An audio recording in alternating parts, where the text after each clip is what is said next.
బంగారు పువ్వులా నిన్ను పూజింతురా స్వామి. పద్మిని సన్నగా పాడుకుంటూ చంద్రశేఖర్ని చూడగానే ఆగిపోయింది. సిగ్గుతో కళ్ళు వాలిపోయాయి. రండి రండి తడబడుతూ ఆహ్వానించింది. ఎవరికోసం ఈ పాట? మళ్ళీ ఏదైనా ప్రోగ్రాం ఉందా? లేదు, నాకు ఆ పాటంటే ఇష్టం. రేణుని కూడా తీసుకురాలేకపోయారా? అతడు బరువుగా నవ్వాడు. మీ రేణుక నాతో ఎక్కడికి రాదట. రాగిణి నాకు ఉత్తరం రాసింది. మీ నాన్నగారికి ఇవ్వడం బాగుండదని నీకిస్తున్నాను. అతడు జేబులోంచి ఓ నీలిరంగు కవరు తీసిచ్చాడు. పద్మిని వణికిపోతూ విప్పింది. రాగిణి శేఖర్ని ప్రేమిస్తున్నానని రాసింది. సినిమాల్లోకి ఆమె కూడా వెళ్ళడానికి సిద్ధంగా ఉన్నదట. అతడినే పెళ్ళాడుతుందట. ఏ సంగతి మద్రాసు వెళ్లబోయే ముందు చెప్పమంది. పద్మిని సిగ్గుతో తలెత్తలేకపోయింది. రాగిణి అంతగా బరితెగించి రాస్తుందని ఆమె ఏనాడు ఊహించలేదు. ఏదో చిన్నపిల్ల చేష్టలు అనుకుంది శేఖర్ని విమర్శించినప్పుడు. ఆ విమర్శ అతడు తనకు అందలేదన్న కోపంతో చేసిందని ఇప్పుడు అర్థమైంది. పద్మిని మనసులో తుఫాను చెలరేగినట్లయింది. ఈ లేఖ నువ్వు రాసావన్న ఉద్దేశంతో విప్పాను. కానీ నాకు రాగిణి మరో సమస్య సృష్టించింది. నా కోరిక ఎంతవరకు నెరవేరలేదు. జీవితంలో నాకెంతవరకు సుఖం అందలేదు పద్మిని. నాకు రాగిణి నీ చెల్లెలుగా తప్ప మరే విధంగానూ గుర్తుకు రాదు. నా మనసులో నిజం చెప్పాలంటే నువ్వున్నావు. ఆ మాట చెప్పడానికి వచ్చాను. అతడు నుదుట పట్టిన స్వేద బిందువుల్ని రుమాలతో అద్దుకున్నాడు. నేనంటే నీకిష్టం లేదా పద్మిని? ఆమె కళ్ళల్లో భయం కదులుతోంది. రాగిణి కోరిక తలచుకున్న కొద్దీ. కానీ చిన్న మనసు బాధపడుతుంది. నేను నాకు చిన్న కాదు, నువ్వు కావాలి పద్మిని. ఇష్టం లేకుంటే చెప్పు, వెళ్ళిపోతాను. రేణు నాకు దుఃఖాన్ని ఎలా భరించాలో నేర్పిందిలే. అతని ముఖం చిన్నబోయింది. అతడు లేచి నిలబడ్డాడు. కూర్చోండి. నా మాట వింటారా? నాన్నగారికి సంగతి చెప్పకండి. ఆయన ఆరోగ్యం అసలే అంతంత మాత్రంగా ఉంది. ఈ మాట వింటే దిగులుతో మంచం పడతారు. సినిమాల్లోకి వెళ్ళడం ఏమిటి? పిచ్చి పనులు చేస్తోంది. నీకు నేనన్నమాట అర్థం కాలేదా పద్మిని? రాగిణి పిచ్చి పనులు నాకు అనవసరం. ఈ ఉత్తరం నాకెందుకు ఇచ్చారు మీరు? చింపి ముక్కలు చేయలేకపోయారా? నా ప్రశ్నకది సమాధానం కాదు. కోపడకండి, చెబుతాను. ఏ స్త్రీ అయినా ప్రేమను పంచుకోవడానికి అంగీకరించదు. ఎట్టి పరిస్థితుల్లోనైనా సరే. నా మనసుకి పూర్తిగా మీరు నా మనుషులే.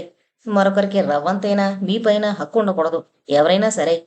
భార్యను తప్ప భర్త మరో స్త్రీని ప్రేమిస్తే ఆ అనుబంధానికి అర్థం లేదు. రేణుక పైన మీ మనసు ఉందేమోనని ఎన్నాళ్ళు భయపడిపోయాను. కానీ రాగిణి ఇలా చేస్తుందని ఊహించలేదు.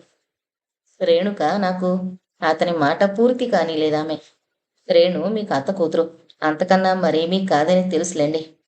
అతడు నిజం చెప్పలేకపోయాడు. పద్మినిని పోగొట్టుకుంటే బ్రతుకంతా ఎడారైపోతుందనిపించింది. చిన్నాకెలా నచ్చజెప్పాలి? మీరు మీరు చిన్నాని ప్రేమించలేరా? పద్మిని, ప్రేమించడం అంటే చిన్నపిల్లలాడుకునే బొమ్మలాట కాదు. ఎందరో ఎదురవుతారు, కానీ కొందరే మనకు ఆత్మీయులవుతారు. ఒక్కరే మన ప్రేమకు పాత్రులవుతారు. భర్తకి తాను ప్రేమించిన భార్య తప్ప మరో స్త్రీ అందంగా కనిపించదు. అతని గుండెల్లో పొంగొచ్చే ఆనందం, అనురాగం చిన్నబోయాయి. చిన్నాకి కోరుకుంది అందకపోతే పిచ్చిదైపోతుంది. చంద్రశేఖర్కి కోపం వచ్చింది. లేచి నిలబడ్డాడు. క్షమించండి. మీ చిన్న నీడను కూడా భరించలేను నేను. వస్తాను. అతడు నిరాశతో వెళ్ళిపోతుంటే ఆమె మనసు విలవిల్లాడిపోయింది. చిన్న సంగతి మీకు తెలీదు. మన సంగతి తెలిస్తే ఎంత అఘాయిత్యమైనా చేస్తుంది. తల్లి లేని పిల్లని నాన్న దాన్ని గారాబంగా పెంచారు. నేను దాని సంతోషం కోసం ఏమైనా చేయగలను. లేకపోతే అతడు గుమ్మంలో నిలబడన్నాడు. పద్మిని, నేను ప్రేమిస్తోంది నిన్ను. నాకవన్నీ అనవసరం.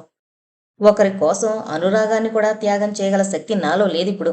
నా మనసు ఇప్పటికే ఎంతో పోగొట్టుకుని ఏడుస్తోంది. మళ్ళీ నాకు కనిపించకు. అతడు క్షణమైనా నిలబడలేదు ఆ పైన. వడివడిగా నడుస్తూ వెళ్ళిపోయే అతడిని చూస్తూ సోఫాలో కూలబడిపోయిందామె. చిన్నా, ఎంత పనిచేశావు? ఎలా నా మనసుకి నచ్చజెప్పుకోను? శేఖర్ని నా మనసు ఎప్పటినుంచో ఆరాధిస్తోంది. అతని ఊహలు నా కోసమే పూలమాలలు అల్లుతున్నాయి.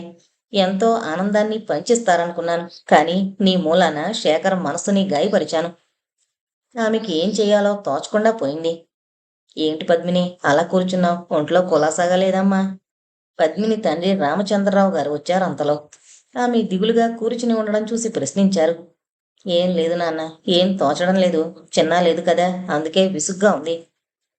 ఢిల్లీలోనే మన వాళ్ళు మరొకరున్నారటమ్మా. కుర్రవాడు డాక్టరట.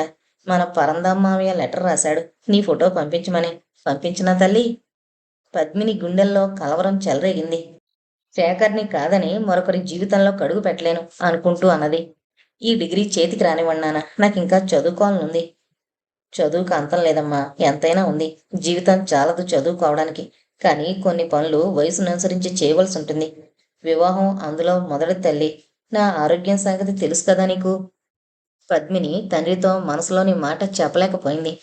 రాగిణి గురించి చెప్పాలనుకుని ఎలా చెప్పాలో తెలియక చెబితే ఏమవుతుందోనన్న భయంతో ఆగిపోయింది. చంద్రశేఖర్ కోసం మరునాడు డ్యాన్స్ స్కూల్కి వెళ్ళింది. కానీ అతడు లేడు. రేణుక దగ్గరికి వెళ్ళింది. ఇంటికి తాళం వేసింది. నిట్టూర్చి కారెక్కింది. ఆ రోజునే చంద్రశేఖర్కి ప్రమాదం జరిగిందని ఆమెకు తెలీదు. అతడు డ్యాన్స్ స్కూలుకు వెళుతుండగా ఓ లారీ డ్రైవర్ నిషాలో ఉండి మీదకు తోలాడు. హాస్పిటల్లో జాయిన్ చేసిన తర్వాత 5-6 గంటలకు అతనికి స్పృహ వచ్చింది. రేణుక కబురు తెలిసి వచ్చి ఒకటే ఏడుపు. బావా, ఇదంతా నా మూలానే జరిగింది. నీ మనసుని ముక్కలు ముక్కలు చేసి శాంతి లేకుండా బాధ పెట్టాను. ఆలోచిస్తూ నడుస్తున్నావేమో, ప్రమాదం జరిగింది. అయ్యయ్యో, ఎంత రక్తం, ఎన్ని గాయాలు. పద్మినికి కబురు పంపుతానుండు. వద్దురేణు, నువ్వున్నావుగా, నాన్నకి టెలిగ్రామ్ ఇవ్వు, ఏమవుతుందో. అతడు క్షీణించిన స్వరంతో చెప్పాడు. అతని పరిస్థితి ప్రమాదకరంగా ఉందని డాక్టర్ చెప్పడంతో రేణుక దుఃఖానికి ఆవుదులే లేకుండా పోయాయి. స్పృహొస్తోంది, పోతోంది. రక్తం ఎక్కించాలన్నారు డాక్టర్లు. రేణుక భయంతో ఏమీ తోచక పద్మినికి కబురంపింది. ఈ వార్త వినగానే పద్మినికి ప్రాణమే పోయినంత పనైంది. గుండెలు చేతుల్లో పెట్టుకునొచ్చింది. రేణు, ఎలా జరిగింది, ఎలా ఉన్నారు? పద్మిని ఆందోళనతో ప్రశ్నించింది. రామచంద్రరావు గారు కూడా వచ్చారు. అప్పుడు చంద్రానికి స్పృహ లేదు. ఒళ్ళంతా కట్లే. రక్తసిక్తమై భయంకరంగా ఉంది అతని శరీరం చూస్తుంటే. పద్మ, బావ క్షణమైనా సుప్పడి ఎరుగడు. నా కోసం తన జీవితాన్నే ఎడారిగా చేసుకున్నాడు బావ. బావకేమైనైతే నేను బ్రతకలేను. పద్మ, బ్రతకలేను. రేణుక, పద్మిని ఇద్దరూ దుఃఖించసాగారు. ఆ రాత్రి గడిస్తేనే గాని చెప్పలేమన్నారు డాక్టర్లు. పద్మిని హృదయంలోని దుఃఖం సముద్రంలా ఘోషిస్తోంది. పైకి చెప్పుకోవడానికి వీల్లేదు. లోన దాచుకోవడానికి సఖ్యం కాకుండా ఉంది. నారాయణరావు గారికి టెలిగ్రామ్ ఇచ్చారు రామచంద్రరావు గారు. రాగిణి ఓ స్నేహితురాలి పెళ్లికెళ్ళింది. పద్మిని ఆ రాత్రంతా నిశ్శబ్దంగా దుఃఖిస్తూనే ఉంది. రేణుక గుండెలు కరిగిపోయేట్లు విలపిస్తోంది. తెల్లవారింది. చంద్రశేఖర్కి కొంచెం స్పృహ వచ్చింది. పద్మిని గుండెల్లో ఆనందం కళ్ళు విప్పింది. డాక్టర్లు ప్రమాదం గడిచిపోయిందన్నారు. అబ్బా, పద్మిని, పద్మ, రేణు. పద్మిని తన పేరే అతడు కలవరించడం విని సిగ్గుతో ఆనందంతో తలెత్తలేకపోయింది. రేణుక సంతోషం అంతా ఇంతా కాదు. చంద్రశేఖర్ కళ్ళు విప్పగానే పద్మిని కనిపించింది. అతడు నీరసంగా నవ్వాడు. కాని వెంటనే నిర్లిప్తత ఆవరించింది అతని ముఖాన. ముఖాన్ని పక్కకు తిప్పుకున్నాడు. పద్మిని మనసు బాధపడింది. రేణు, నాన్నకి తెలిపావా? ఆమె తెలిపానంది. పద్మినితో అతడు మాట్లాడనేలేదు. పద్మిని వెళ్ళిపోయిందా బావా? రేణుక ప్రశ్నించింది. నన్ను కాస్త నిద్రపోనివ్వు రేణు, అలసటగా ఉంది. అతడు కళ్ళు మూసుకుని చెప్పాడు. రేణు, నువ్వు ఇంటికి వెళ్ళి భోంచేసిరా. నిన్నటి నుంచి నువ్వు ఏమీ తినకుండా కూర్చున్నావు. నువ్వు మాత్రం ఉపవాసం ఉండలేదా పద్మ? ఇద్దరము వెళదాంలే. చంద్రశేఖర్కి పద్మిని వైపు చూడాలనిపించింది. తన కోసం నిద్రాహారాలు మాని సేవ చేస్తున్న ఆ ఇద్దరిపైన ప్రేమాభిమానాలు పొంగొచ్చాయి. కాని పద్మినికి నేనేమవుతాను? ఏమీ కాను. నేను ఎవరికీ ఏమీ కాను. ఈ పద్మిని ఊహలతో విసిగిపోతున్న మనస్సు లారీ వస్తున్నా గమనించకుండా నన్నింత నరకానికి బలిగా వేసింది. ఆమెకేం తెలుసులే ఇదంతా. చిన్న కోసం నన్ను త్యాగం చేస్తుందట. అతనికి కోపం, దుఃఖం, నిరాశ ముంచుకొచ్చాయి. రేణుని ఎలాగో ఒప్పించి డ్రైవర్తో చెప్పి కారులో ఇంటికి పంపించింది. మీకు నేనంటే కోపంగా ఉంటుందని తెలిసి వెళ్ళలేకపోయాను. పద్మిని స్వరంలో వినిపించిన బాధ అతడిని విచలితుణ్ణి చేసింది. నెమ్మదిగా కళ్ళు విప్పాడు. నేను మామూలు మనిషిని పద్మిని. ఏ భావాన్ని దాచుకోలేను. మాట్లాడకండి. ఇందా ఈ పళ్ళరసం తాగండి. ఆమె పళ్ళరసం తాగించింది నెమ్మదిగా లేవదీసి. ఈ పద్మిని వల్ల మీకింత బాధ కలుగుతుందని నేను ఊహించలేకపోయాను. చిన్న మొండిది, అందుకే ఆలోచించాలన్నాను. మీరేం చెప్పకండి, నాకంతా తెలిసింది. మీ చేతిలో చేయి వేసి చెబుతున్నాను. ఈ క్షణం నుంచి పద్మినిపైనే మీకు సర్వహక్కులు ఉన్నాయని గుర్తించుకోండి. 2 మనసులు ముడిపడ్డానికి వేదమంత్రాలు, బాజా భజంత్రీలు అవసరం లేదులేండి. అనురాగ బంధం చాలు. చంద్రశేఖర్ నమ్మలేనట్లు చూశాడు. అతని గుండెల్లో ప్రాణంత ఆనందంగా ఉంది. పద్మిని, నన్ను నమ్మండి. నేను మీ పద్మనే. కానీ నాన్నగారికి చెప్పి ఒప్పించే వరకు ఎవరికీ చెప్పకండి మన రహస్యాన్ని. అతడు ఆమె ముఖాన్ని తన మీదకి లాక్కొని ఆనందం పట్టలేక నుదుటిపైన చెక్కిళ్లపైన పదే పదే ముద్దు పెట్టుకున్నాడు. పద్మిని మనసంతా తీయని ఊహలతో పులకించిపోయింది. మృదువుగా వారించింది. సిగ్గుని పరవశతని చిరునవ్వు వెనక దాచుకుంటూ. అతడు ఆమె చేతినందుకుని పెదవులకు అందించాడు, అదేమీ గమనించినట్లు. రేణుకి చెప్పనా, నువ్వు నా భార్యవైపోయావని?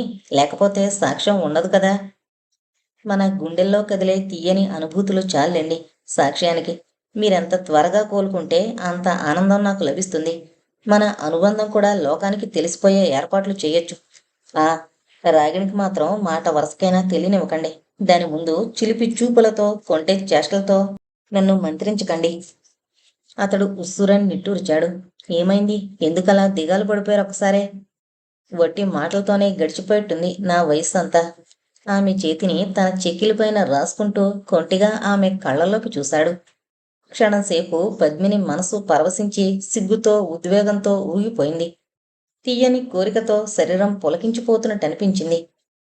జన్మ జన్మలకి మీ దాన్నై తీర్చుకుంటానులేండి ఆ బాకీనంతా. ఎన్నాళ్ళో ఈ తపస్సు నాకు. చిన్న పెళ్ళయ్యే వరకు మీకోసం నేను పార్వతీదేవిలా అహర్నిశలు తపోనిష్టలో ఉండవలసిందే. నా జీవితంలో సుఖమెప్పటికో. సన్నగా గుణిగడతాడు. పద్మిని క్షమించమన్నట్లు చూసింది. చంద్రశేఖర్ తన మెడలో ఉన్న సన్నని గొలుసు తీసి ఆమె మెడలో వేశాడు. పద్మిని, నువ్వు పూర్తిగా నాదానివేనని గుర్తించుకో. ఎట్టి పరిస్థితుల్లోనైనా సరే నేను నీవాడినే. భలేవారే, ఇంకా మిమ్మల్ని మరొకరికి ఎందుకు దానం చేస్తాను? పద్మిని మాట అన్నదంటే మళ్ళీ తప్పదులండి. ఈ లాకెట్లో మీరున్నారు. నా గొలుసులో బంధించి వేస్తాను. మీ గొలుసు నా మెడలో ఉంటే చిన్నాకి తెలిసిపోతుంది ఇప్పుడే. దాని వివాహం కాగానే మీ మాట మన్నిస్తాను. పద్మిని లాకెట్టును తీసి తన గొలుసుకు అమర్చింది. అతని గొలుసును మళ్లీ మెళ్ళో పెట్టి మృదువుగా నుదుటిపైన ముద్దు పెట్టుకుంది. మీరు నావారే జన్మ జన్మలకి అంది పరవశత నిండిన గొంతుతో. సత్యభామ వేషంలో ఒక్కసారి నిన్ను నా కౌగిట్లో బంధించాలి పద్మిని. రాధగా నిన్ను మళ్లీ చూడాలి. చెప్పండి, ఇంకా ఎన్నెన్ని రూపాల్లో మీ దాన్ని కావాలో అన్ని వేషాలు కట్టి చూపుతానులేండి. నా నాట్యం మీకుగాక మరెవరికి చూపిస్తానిక? మీరు రాకపోతే ఈ పైన నాకు ఒక్క అడుగు కూడా పడదని గుర్తించుకోండి. అంతలో రేణుకొచ్చింది. పద్మిని కళ్ళతోనే ఇక మాటలు చాలు అన్నట్టు సైగ చేసింది.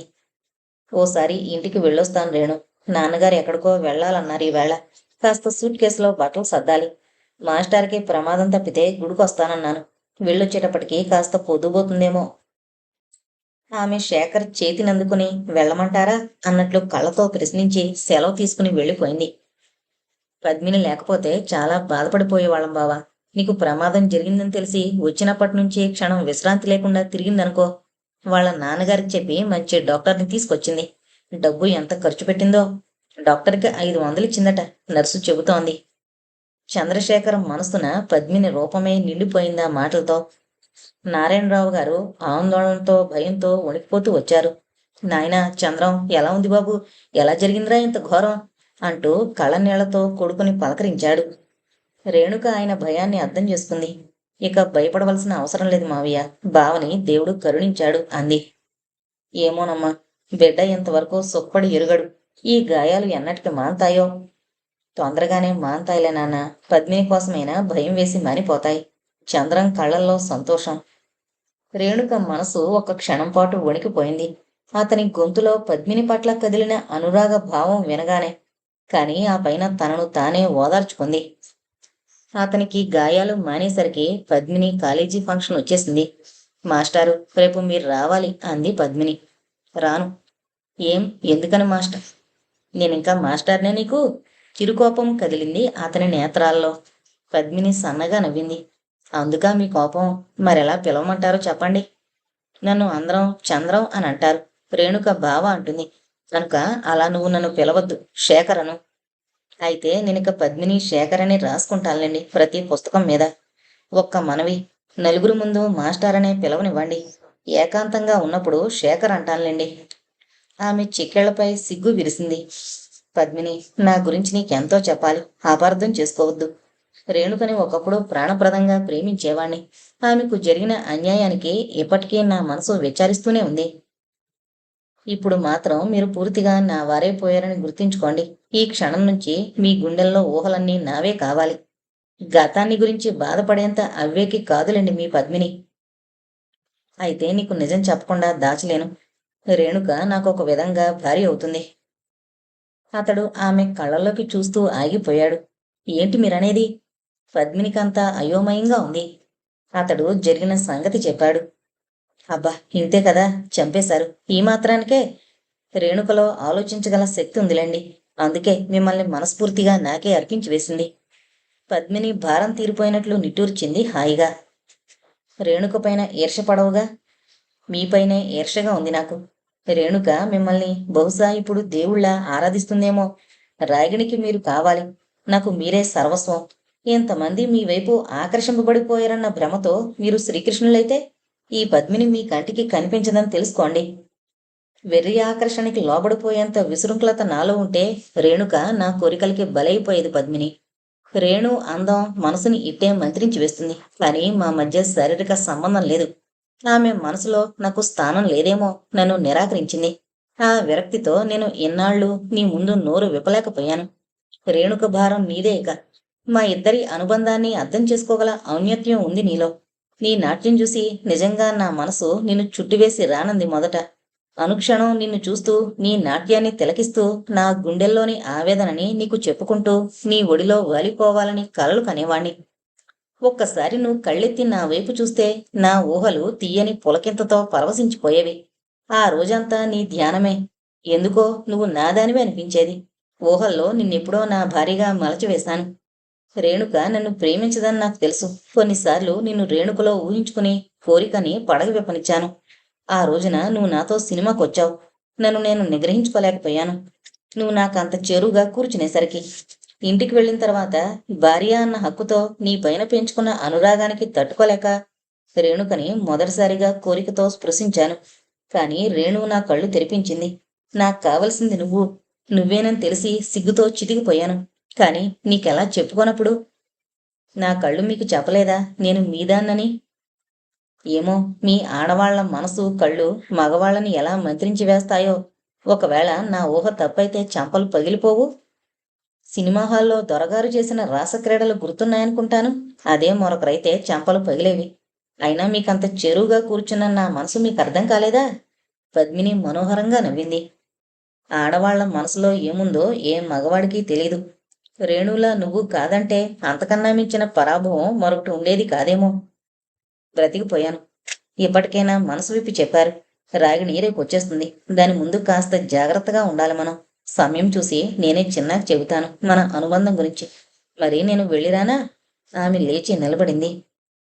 రేపటి వరకు నిన్ను చూడకుండా ఉండాలి. పోనీ ఈ రాత్రికి ఇక్కడే ఉండిపోకూడదా పద్మిని? ఇలాగే కబుర్లు చెబుతూ అతడు ఆమె చేతినందుకుని పక్కన కూర్చోబెట్టుకున్నాడు. ఏంటి, ఈ రాత్రంతా ఉండిపోనా? భలేవారే, నాన్నకేమని చెప్పను? అంతేనా, లేక హద్దులు దాటతానని భయమా? పద్మిని అనురాగం మెరుస్తున్న కళ్ళతో చూస్తూ అంది. మనం మామూలు మనుషులం. ఏ క్షణంలో ఏ చిలిపి కోరిక నన్ను మీ కరిపించి వేస్తుందో. నాన్నగారి అనుమతి లభించే వరకు మన మధ్య అనురాగం తప్ప మరో భావం ఉండకూడదు. మీ నిగ్రహశక్తి పైన నాకు నమ్మకం ఉంది గనుకే ఇలా మీ పక్కన కూర్చున్నాను. అతను నిట్టూర్చాడు. మీరిలా బాధపడితే నేను వెళ్ళలేను. అయితే బాధపడకుండా ఉండలేను. పద్మిని కిలకలా నవ్వింది. అతడు ఆమె వైపే కన్నారపకుండా చూస్తుండిపోయాడు. ఏంటలా చూస్తున్నారు? అనురాగం ఎంత ఆనందాన్ని పండిస్తుందో తెలియని మనుషులు ప్రేమలో ఏం ఉంది పొమ్మంటారు. కానీ వాళ్ళకి ఈ ప్రపంచంలో నిజమైన ఆనందం లభించదు. సృష్టికి మూలమైన దాన్నే కాదనేవాళ్ళు ఒక విధంగా దురదృష్టవంతులు. ఒకరిని ప్రేమించకుండా ఉండడం అంటే మనసు పాడే మధుర గానాన్ని వినకపోవడమే. ఒకరి చేత ప్రేమింపబడకపోవడం శాపమే. ఇన్నాళ్ళు నా కోసం ఎవరున్నారన్న విరక్తితో బాధపడ్డాను. ఇప్పుడు నువ్వున్నావని నా మనసు ఎంత పొంగిపోతుందో. నా సమస్యలన్నీ మంత్రించినట్లు మాయమైపోయాయి. ఉత్సాహంతో నా మనసు ఊగిపోతోంది. చీకటి పడుతోంది. వెళ్ళనా? లేచి నిలబడిందామె. వెళ్ళు, అతడు నిరుత్సాహంతో అన్నాడు. రేపు మధ్యాహ్నం వస్తానులేండి. మీరు మాతో పాటే కాలేజీకి రండి. మీ చిన్న ఉంటే రాను. పసిపిల్లవాళ్ల మొండిగా అన్నాడు. ఆ మొండి సమాధానానికి పద్మినికి నవ్వాగలేదు. అయితే మీ పద్మినే వస్తుందిలేండి మీకోసం. ఇక కోపం పోయినట్లేగా? పోలేదన్నట్లు తల ఊపాడు. దగ్గరకు రమ్మన్నట్లు సైగ చేశాడు. ఏంటో అంత రహస్యం చెప్పండి. ఆమె వంగింది. అతడు ఆమె నుదుటిపై మృదువుగా ముద్దు పెట్టుకున్నాడు. అన్నీ చిలిపి బుద్ధులే. నేనింకా ఎంత పెద్ద రహస్యమో అనుకున్నాను. చిరుకోపం నటించిందామె. అతడు మనోహరంగా నవ్వాడు. ఇది మాత్రం రహస్యం కాదని ఎలా చెప్పగలవు? ఇంకా పెద్ద రహస్యం కావాలంటే వద్దులేండి మహాశయ. మీ రహస్యాలకి మీకు 1000 నమస్కారాలు. పద్మిని కోపం నటిస్తూ వెళ్ళిపోయింది. రాగిణి రాగానే ప్రమాదం జరిగిన సంగతి విని పద్మిని పిలుస్తున్నా వినిపించుకోకుండా హాస్పిటల్కి వెళ్ళింది. మాస్టారు ఎలా ఉంది? ఈ మాట వినగానే గుండెలు పగిలిపోయాయి అనుకోండి. నాకెందుకు కబురు పంపించలేదు మీరు? పద్మిని తలపులతో పరవశించిన అతని మనస్సు రాగిణి గొంతు విని ఉలికి పడింది. కళ్ళు తెరిచి చూశాడు. ఆమె చనువుగా పక్కనే కూర్చుని చేతిని అందుకోబోయింది. అబ్బా నొప్పిగా ఉంది. కాస్త స్టూల్ మీద కూర్చోరాగిణి. నడుం మీద కూడా దెబ్బ తగిలింది. లేని బాధని నటించాడతను. రాగిణి తప్పక లేచి స్టూల్ మీద కూర్చుంది. రాగిణి ఎన్ని ప్రశ్నలు వేసినా అతడు నోరు విప్పలేదు. ఆ ఊలతో సరిపుచ్చాడు. నాకు కూడా సినిమాలో ఛాన్స్ వచ్చింది. మా స్నేహితురాలు పంకజం లేదు, వాళ్ళ అన్న ఓ సినిమా తీస్తున్నాడట. నన్ను చూసి హీరోయిన్గా వేయమని మరీ మరీ అడిగాడు. చంద్రశేఖరన్ నమ్మలేనట్లు చూశాడు. ఎవరతను? సుందరం. 2-3 సినిమాలు వాళ్ళవి బాగానే పోయాయట. గోపాలకృష్ణ ప్రొడక్షన్స్ వీళ్ళదేనట. మీ నాన్నగారు ఒప్పుకోవద్దు? ప్రశ్నించాడు. నా మాట కాదనరులేండి. రాగిణిలో అమాయకత్వంతో పాటు అహంభావం, గర్వం కూడా ఉన్నాయనిపించింది అతనికి. సుందరం అందగాడని చెబుతూ విచిత్రంగా సిగ్గుపడిపోయింది. అతడే హీరోగా వేస్తున్నాడని చెప్పగానే చంద్రశేఖర్కి అనుమానం కలిగింది. మీరు ఎక్కడుంటారో చెప్పండి, వస్తాను అంది. మద్రాసులో మాకు ఇల్లుంది. పద్మినికి ఇచ్చాను అడ్రస్. ఆ తర్వాత అతడు ఏమాత్రమూ కుతూహలం కనబరచలేదు, ఆమె ఎన్ని సంగతులు చెప్పినా. మరునాటి ప్రోగ్రాంకి పద్మినే స్వయంగా వచ్చి నారాయణరావు గారిని, చంద్రశేఖరాన్ని, రేణుకని తీసుకుని వెళ్ళింది. నేనెందుకు పద్మ, ఏం చూడగలనని తీసుకొచ్చావు? రేణుక విసుక్కుంది. మాస్టార్కి నువ్వు పక్కన లేకపోతే కొండంత దిగులట. రేణుక ఉలిక్కి పడింది. కాని పద్మిని మళ్ళీ నవ్వుతూ అంది రేణుక చెవిలో. రేణు, మాస్టార్కి నువ్వు ఏమవుతావో నాకు తెలియదనుకోకు. మహారాజుల సంతృప్తిగా ఆనందంగా కూర్చున్నారు నీ పక్కన. వస్తాను మరి. నా గజ్జెల మోత వినిపించగానే మీ బావగారిని అడుగు పద్మ ఎలా చేస్తోంది అని. రేణు, నువ్వు నా ప్రాణ స్నేహితురాలివి. నీ నవ్వే నాకు కావలసింది. పద్మిని వెళ్ళిపోయినా రేణుక ఎప్పటి మనిషి కాలేకపోయింది. ఆమె అన్న మాటల్లో ఏదో నిగూఢమైన అర్థం గోచరిస్తోంది ఆమె మనసుకు. రేణు, ఇవిగో గాగుల్స్ పద్మిని పెట్టుకోమంది. నల్ల కళ్ళద్దాలు పెట్టాడు చంద్రశేఖర్. ఈ కళ్ళు లేనిదానికి సిగ్గు, అభిమానం లేవులే బావా. రేణు, నువ్వు బాధపడతావని తెలుసు. అందుకే నీకోసం పద్మినే కళ్ళజోడు పంపింది. కళ్ళు లేనంత మాత్రాన సిగ్గుపడవలసిన అవసరం లేదని పద్మిని అంది. కాని నలుగురు నిన్ను చూసి ఏమైనా అంటే పద్మిని భరించలేదట. ఈ గాగుల్స్ నీ ముఖానికి మరింత అందాన్నిచ్చాయి. చివర్లో బాధ స్పష్టంగా వినిపించింది అతని కంఠాన. బావా, నాకు ఎందుకింకా అందం? అతని చేతినందుకుని వదిలేసింది, మనసు వద్దంటున్నా. అంతలో ప్రోగ్రాం మొదలైంది. పద్మిని డ్యాన్స్ రాగానే చంద్రశేఖర్ రేణుకు చెప్పాడు. ఎలా ఉంది బావా పద్మిని సత్యభామగా? అప్సరసల భువన మోహనంగా ఉంది రేణు. చంద్రం స్వరాన ధ్వనించిన అనురాగం రేణుక గుండెల్లో ఈర్షని మేల్కొలిపింది, కాని నిగ్రహించుకుంది. ఎందుకో నా మనసింకా ఈర్షతో దహించుకుపోతుంది. ఎంత ఆనందాన్ని కోల్పోయానో, ఎంతటి విలువైన దాన్ని పోగొట్టుకున్నానో. వయసు పొంగులో ఆకర్షణనే ప్రేమ అనుకుని భ్రమించాను. నాకు కావలసింది నేను ప్రేమిస్తోంది భావనని తెలియక నన్ను నేనే మోసం చేసుకున్నాను. మళ్ళీ భావ జీవితంలోకి ప్రవేశించే నరకాన్ని సృష్టించలేను. రేణుక ఆలోచనల్లో మునిగిపోయింది. ప్రోగ్రాం పూర్తయిన తర్వాత పద్మిని వచ్చింది. ఆమె ఏదో చెబుతుంటే రాగిణి వచ్చింది. వీరే సుందరం గారు, మాస్టారు అని పరిచయం చేసింది. శేఖరం పద్మిని వంక చూస్తూ నమస్కరించాడు. సుందరం రాగిణిని మింగేసేటట్లు చూస్తూ పద్మిని అందాన్ని పదే పదే ప్రశంసించడం మొదలుపెట్టాడు. మీరు రాగిణి సినిమాల్లో తొందరగా పైకొస్తారు. మా పిక్చర్లోనే మీకు మంచి పాత్రలిస్తాం రండి. పద్మిని ఆ మాట వినిపించుకోనట్లే అంది. మీరు పదండి మాస్టారు, డాక్టరు మిమ్మల్ని ఎక్కువ శ్రమ పెట్టద్దని చెప్పాడు. ఇందా కాస్త హార్లిక్స్ తాగండి. పద్మిని హార్లిక్స్ కలిపిన పాలు ఫ్లాస్కులో నుంచి పోసిస్తుంటే రాగిణి కోపంతో మండిపోయింది. మేం వెళుతున్నాం, నాన్నగారితో మాట్లాడాలంటున్నారు ఈయన. పద్మిని వైపు చూడకుండా ఎవరికో చెప్పినట్లు చెప్పేసి క్షణమైనా నిల్చోకుండా వెళ్ళిపోయింది. రేణుక నవ్వింది సన్నగా. మీ రాగిణికి కోపం ఎందుకొస్తుందో ఎందుకు రాదో బ్రహ్మదేవుడు కూడా తెలీదు పద్మ.